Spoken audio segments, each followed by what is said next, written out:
আসসালামু আলাইকুম। জাফরি টেরেসের পক্ষ থেকে আমি মোহাম্মদ জাহিদুল আজিম মজুমদার। আজকের ভিডিওতে আপনাদের সকলকে স্বাগত জানাচ্ছি।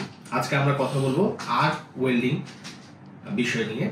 আর্ক ওয়েল্ডিং আসলে আমাদের যতগুলো ওয়েল্ডিং প্রসেসই আছে, যেমন MIG, TIG, submerge, plasma cutting, arc welding আমরা বলে থাকি, বাট এটার আসলে মূলত নাম হচ্ছে SMAW, shield metal arc welding, বা আমাদের যেটা লোকালিটিতে যেটা চলে আসে স্টিক ওয়েল্ডিং। ইন্টারন্যাশনালি এটাকে স্টিক ওয়েল্ডিং এ বলে থাকে, বাট আমরা এটাকে আর্ক ওয়েল্ডিং নামেই সচরাচর সবাই চিনে থাকি। তো এই স্টিক ওয়েল্ডিং বা আর্ক ওয়েল্ডিং যেটা আছে সেই প্রসেসটা নিয়ে আমরা আজকে কথা বলবো, সেটা কিভাবে কাজ করে এবং ফুললি আপনাদেরকে ডেসক্রাইব করব যে আপনারা আর্ক ওয়েল্ডিংটা সম্পর্কে বা স্টিক ওয়েল্ডিং সম্পর্কে আপনাদের টোটাল ধারণাটা আসবে। তো আমাদের সামনে যে মেশিনটি আছে এটা হচ্ছে রিল্যান্ডের আর্কের একটি মেশিন, 251C মডেলের মেশিনটি, এবং এটার সাথে আমাদের রিল্যান্ডের আর্থিং ক্ল্যাম্প আছে এবং আমাদের যে হোল্ডার আছে, যে হোল্ডারটা দিয়ে আর্কের কাজগুলো করা হয় বা স্টিকের কাজগুলো করা হয়। এবং আমার হাতে যেটা আছে এটা একটি ইলেকট্রন, এটাই মূলত এই ওয়েল্ডিং এর ক্ষেত্রে বিশেষে, স্টিক ওয়েল্ডিং এর ক্ষেত্রে বিশেষে এটি গলে গিয়ে আপনার ওয়েল্ডিংটা হয়ে থাকে। তো ওয়েল্ডিং বিষয়ে আমরা যদি আলোচনা করতে যাই সেক্ষেত্রে আসলে ওয়েল্ডিংটা কি? ওয়েল্ডিংটা আসলে মূলত ঝালাই করার জন্য, জোড়া লাগানোর জন্য যেটি করা হয়ে থাকে, সাধারণভাবে যদি আমরা বুঝতে চাই তাহলে সেটাই হচ্ছে ওয়েল্ডিং। যে কোনো ধরনের জোড়া, যে কোনো ধরনের ঝালাইয়ের ক্ষেত্রে ওয়েল্ডিং হয়ে থাকে। তো ওয়েল্ডিংটা ইলেকট্রিসিটির মাধ্যমে যখন থেকে হওয়া শুরু করছে সেটাকেই তখন থেকে আর্ক, এটা ইলেকট্রিক থেকে একটা আর্ক ক্রিয়েট হয়, ওইটার মাধ্যমে এটাকে আর্ক ওয়েল্ডিং বলে। এবং আর্ক ওয়েল্ডিং থেকে আস্তে আস্তে আর্কের স্টিক আসছে, তারপরে মিগ আসছে, টিগ আসছে, প্লাজমা কাটিং আসছে, সাবমার্জ ওয়েল্ডিং আসছে, এভাবে করে আরো এখন অত্যাধুনিক লেজার ওয়েল্ডিং আসছে। তো এভাবে করে সিরিয়ালি এটা আগাচ্ছে। তো আমরা আজকে বিষয়বস্তু হচ্ছে আর্ক বা স্টিক ওয়েল্ডিং সম্পর্কে। তো আমরা এখন এটার বিশদভাবে আলোচনা করার জন্য চলে যাচ্ছি। তো চলুন শুরু করা যাক আজকের ভিডিও। তো আর্ক ওয়েল্ডিং বা স্টিক ওয়েল্ডিং সম্পর্কে আমরা আজকে আলোচনা করতেছিলাম। তো আমরা এখানে একটি ডায়াগ্রাম আছে, আমরা যদি বিষয়টাকে বৃহৎভাবে বোঝানোর জন্য আমরা এই ডায়াগ্রামটা ব্যবহার করা হয়। স্টিক ওয়েল্ডিং এ দেখেন এখান থেকে যখন কানেকশনটা স্টার্ট হচ্ছে, ইলেকট্রিক কানেকশনটা আসতেছে মেশিনের মধ্যে, মেশিন থেকে দুটো কানেকশন বের হচ্ছে। তো মেশিনের থেকে দুটো কানেকশনের মধ্যে একটি কানেকশন গিয়ে যুক্ত হচ্ছে আর্থিং ক্ল্যাম্পের মাধ্যমে আমাদের যেই মেটালটার মধ্যে কাজ করা হবে, যে মেটালে ওয়েল্ডিং করা হবে সেটার সাথে, এবং আরেকটা যুক্ত হচ্ছে আমাদের যে হোল্ডার আছে, এই যে হোল্ডার আর্কের স্টিক ওয়েল্ডিং এর যে হোল্ডার, এই হোল্ডারের সাথে গিয়ে আরেকটা যুক্ত হচ্ছে। এবং একটা যুক্ত হচ্ছে, আমরা দেখাইছি আপনাদেরকে যে আমাদের যে আর্থিং ক্ল্যাম্প আছে, আর্থিং ক্ল্যাম্পের সাথে মাধ্যমে আমরা যে বেস প্লেট আছে, বেস প্লেটের সাথে যে প্লেটের মধ্যে ওয়েল্ডিং করা হবে সেটার সাথে যুক্ত হচ্ছে।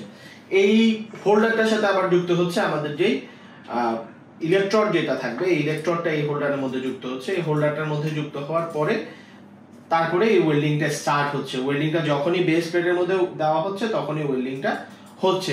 তার আগ পর্যন্ত, যতক্ষণ পর্যন্ত এই কানেকশনটা হচ্ছে না ততক্ষণ পর্যন্ত এই ওয়েল্ডিংটা হবে না।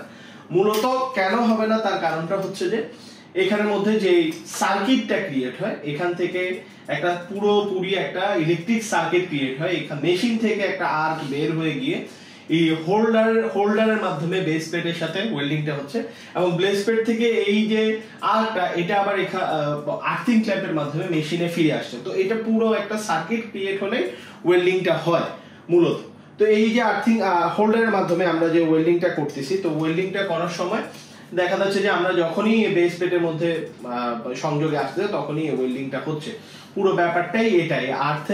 আর স্টিক ওয়েল্ডিং এর ক্ষেত্রে, স্টিক বলতে এখানে যেহেতু স্টিক টাইপের একটা ইলেকট্রোড, এটাই বলে গিয়ে ওয়েল্ডিংটা হয়ে থাকে, এই জন্য এটাকে স্টিক ওয়েল্ডিং বলে থাকছে। তো পুরো প্রসেসটাই এটা একদম সিম্পল একটা প্রসেস।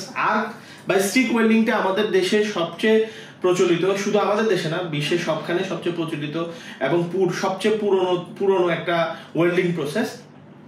এবং এটি খুব সহজেই বিভিন্ন জায়গায় হয়ে থাকে।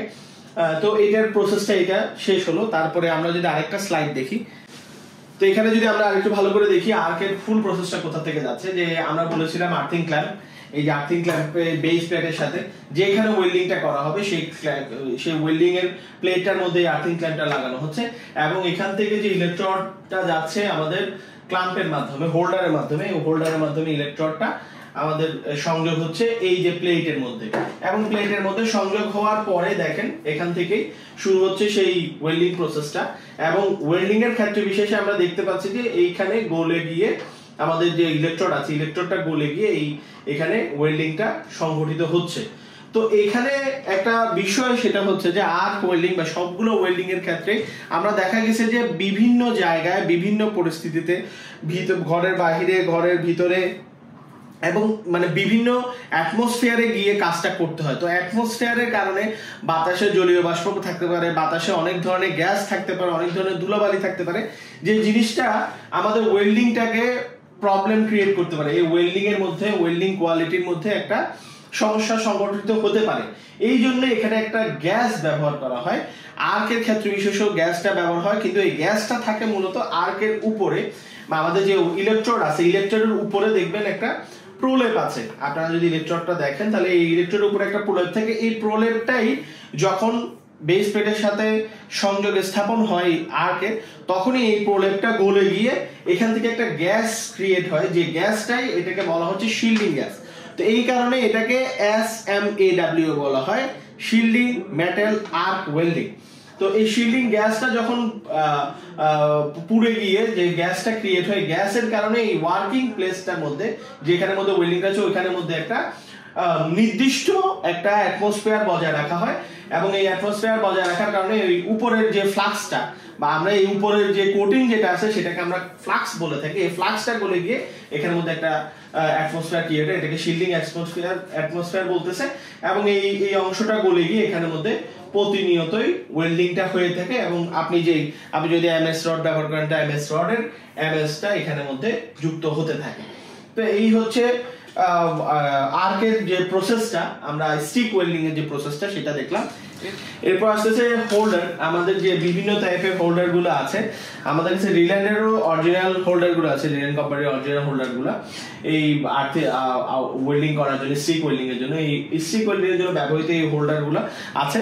এবং এরপরে আমরা দেখবো যে ইলেকট্রোডটা, যে ইলেকট্রোড যেটা আছে সেটা আসলে কিভাবে কাজ করে এবং এটার মধ্যে কি কি এলিমেন্টস গুলো ব্যবহার করা হয়। এবং ইলেকট্রোডেরও আসলে অনেকগুলো ক্লাসিফিকেশন আছে, অনেক টাইপের ইলেকট্রোড হয়ে থাকে। সবচেয়ে প্রচলিত ইলেকট্রোড হচ্ছে E6013, এটা সবচেয়ে বেশি ব্যবহার হয়, এইটা বিভিন্ন জায়গায় ব্যবহার হয়ে থাকে। এবং ইলেকট্রোডের উপরে আমরা যদি SMAW ইলেকট্রোডটা যদি দেখি, ইলেকট্রোডের উপরের অংশে ভিতরের অংশটা হচ্ছে যে পুরোটা ইলেকট্রোড ডায়ামিটার কতটুকু ডায়ার আছে, AWS ক্লাসিফিকেশন নাম্বার, এই যে 7018 বা 6013 যেগুলো আছে এটা হচ্ছে ক্লাসিফিকেশন নাম্বার। এবং এটার উপরে যে একটা কোটিং থাকে, এই যে ফ্লাক্সের কোটিং থাকে, সেটা এখানে দেখা যাচ্ছে, এটা ফ্লাক্সের কোটিং। এবং ভিতরে যে কোর ওয়্যারটা আছে এখানে মধ্যে টোটাল যে স্টিকটা রডটা এটা থাকে এবং এটা একটা কোটিং দেওয়া থাকে। তো এই হচ্ছে স্টিক ওয়েল্ডিং বা আর্ক ওয়েল্ডিং প্রসেস।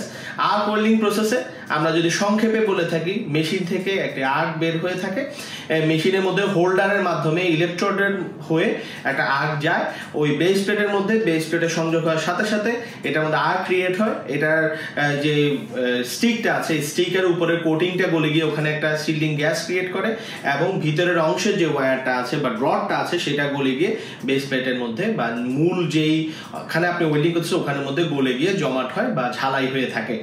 আর আরেকটা কি হচ্ছে, আর্থিং ক্ল্যাম্পের মাধ্যমে আমাদের যে ইলেকট্রোডটা মানে ইলেকট্রিসিটি আছে ওইটা আবার মেশিনের মধ্যে ব্যাক করে। তো এই হচ্ছে পুরো প্রসেসটা, এই সার্কিটের মাধ্যমে আর্ক ওয়েল্ডিংটা হয়ে থাকে। তো আজকের ভিডিও এতটুকুই। আমাদের আর্ক বা স্টিক ওয়েল্ডিং সম্পর্কে আপনাদের যদি কোনো জিজ্ঞাসা থেকে থাকে স্ক্রিনে দেখানো হটলাইন আপনারা যোগাযোগ করতে পারেন। আমরা সর্বাত্মক আপনাদেরকে সহযোগিতা করার চেষ্টা করব। সবাইকে শুভেচ্ছা, আসসালামু আলাইকুম।